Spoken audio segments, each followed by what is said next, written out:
संस्था United Peace foundation ने मनाया अपना 10वां सालगिरह। काम कर रहे वॉलंटियर्स को किया सम्मानित। जमशेदपुर में यूनाइटेड पीस फाउंडेशन के 10 साल सफलतापूर्वक पूर्ण होने के उपलक्ष्य में एक कार्यक्रम का आयोजन किया गया था।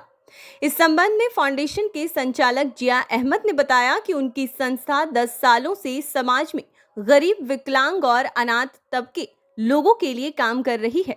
उन्होंने आगे बताया कि वह 4 प्रोग्राम के तहत काम करते हैं, जिसमें शिक्षा का खर्च वहन करना, बच्चों के लिए फल और खाने का खर्च उठाना, बच्चों को गोद लेना, उसके साथ ही जो कमाने में असमर्थ है उनका खर्च वहन करना। उन्होंने बताया कि वह अब इस कार्य को उच्च कोटि में लेकर जाना चाहते हैं। उन्होंने लोगों से इस फाउंडेशन से जुड़ने की अपील की, साथ ही वैसे जरूरतमंद और असहाय लोगों तक यह संदेश पहुंचाने की भी अपील की जो जरूरतमंद है। यूनाइटेड पीस फाउंडेशन के इस कार्यक्रम में उन लोगों को सम्मानित किया गया जो सामाजिक कार्य में बढ़ चढ़कर हिस्सा लेते हैं तथा इस तरह के कार्यों में जिनकी विशेष भागीदारी रहती है। बताया गया कि इस इवेंट में मोहम्मद बाबर, मोहम्मद इकबाल अहमद, सानिया सोहेल, आयशा कोटेचा, रईस आलम, मोहसिन, सुमाइल ग्यास के साथ कई सदस्यों को उनके उत्कृष्ट कार्य के लिए सम्मानित भी किया गया। 10 years ago 2024 15 अगस्त को यूनाइटेड पीस फाउंडेशन का आगाज़ हुआ, क्योंकि मेरी एक जर्नी के थ्रू मैंने देखा कि कल सड़क पे बच्चे सोए हुए हैं कलकत्ता की गलियों में। तो जब मैं हमेशा देखता रहा इस चीज़ को, तो मैंने सोचा कि क्यों ना हम लोगों की मदद के लिए एक काम शुरू किया जाए, और चैरिटी का काम। तो ये काम मैंने शुरू किया जमशेदपुर में, क्योंकि शहर है, मैं यहीं पे पैदा हुआ, तो मैंने ये काम यहाँ पे शुरू किया।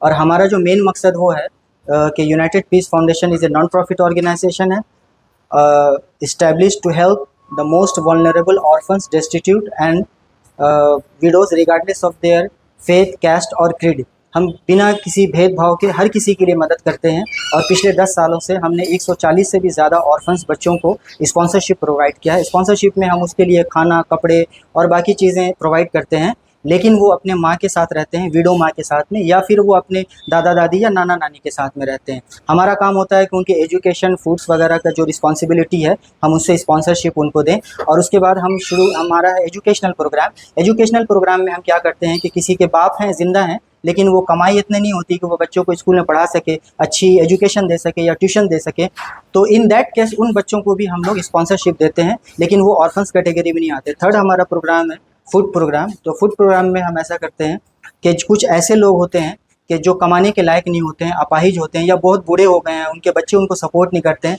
इन दैट केस वैसे लोगों को हम लोग मंथली डाइटरी असिस्टेंट प्रोवाइड करते हैं। और हमारा चौथा जो है वो इमरजेंसी रिलीफ प्रोग्राम है। तो इमरजेंसी रिलीफ प्रोग्राम में हमारा बहुत सारा काम आता है। जैसे अभी कोविड-19 जब हुआ था 2022 में, लॉकडाउन था 2020 में और 2021 में, तो उस कोविड-19 के थ्रू हमने जो भी बिल्कुल बैकवर्ड इलाका था और स्लम एरिया था, हमने वहाँ पे हज़ारों से भी ज़्यादा फूड्स, मील्स बना के डिस्ट्रीब्यूट किए, और उसके बाद में मेडिसिन के सप्लाईज भी हमने किया। बस हमारी ये चीज़ें हैं कि हमने इसको कभी भी हाईलाइट नहीं किया, कभी भी मीडिया में नहीं लेकर आए, या हम सोशल मीडिया में ज़्यादा एक्टिव नहीं थे। सारी बातें जो आप बता रहे हैं, क्या सिर्फ जमशेदपुर में काम होता है कि all over India? We work across the India, specially in the rural areas. We working. Jamshedpur में अब तक क्या क्या किया आप लोगों ने? जमशेदपुर में हम लोगों ने जो अभी काम जो हमने बताया 4 टाइप के काम, ये काम हम कंसिस्टेंटली पिछले 10 सालों में कर रहे हैं। हमारा काम बहुत बड़े लेवल पे तो नहीं है, बट हम जो भी कर रहे हैं बहुत अच्छे और ऑर्गेनाइज्ड वे में और बहुत ही अच्छे तरीके से करते हैं।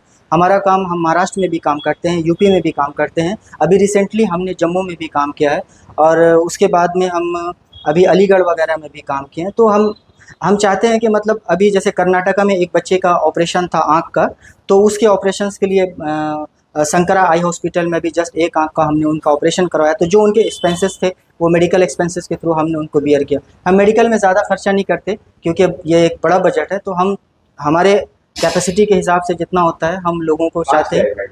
आज हमारा 10 इयर्स का सेलिब्रेशन था, तो हमारा फर्स्ट इवेंट है। हमने इससे पहले इवेंट नहीं किया, क्योंकि हम चाहते थे कि मतलब अगर काम हम पहले ज़्यादा करें, बढ़ें, तो लोग हमें पहचानें, ताकि लोग हमारे साथ जुड़ें।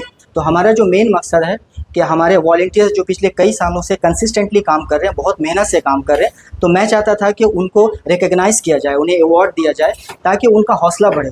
और मैं बाकी लोगों तक ये पैगाम को पहुंचाना चाहता था मीडिया के थ्रू और सोशल मीडिया के थ्रू, ताकि लोगों तक ये बात पहुंचे और लोग हमसे जुड़ें, हमारे मदद के ताल्लुक से भी, मतलब वो हमें मदद करने के लिए भी आएँ। और अगर इन केस उन्हें मदद चाहिए हो, कुछ लोग ऐसे भी हों तो हमसे आके मदद भी कोई ले जरूरतमंद सकते अगर आप तक पहुंचना चाहता है तो क्या रास्ता है?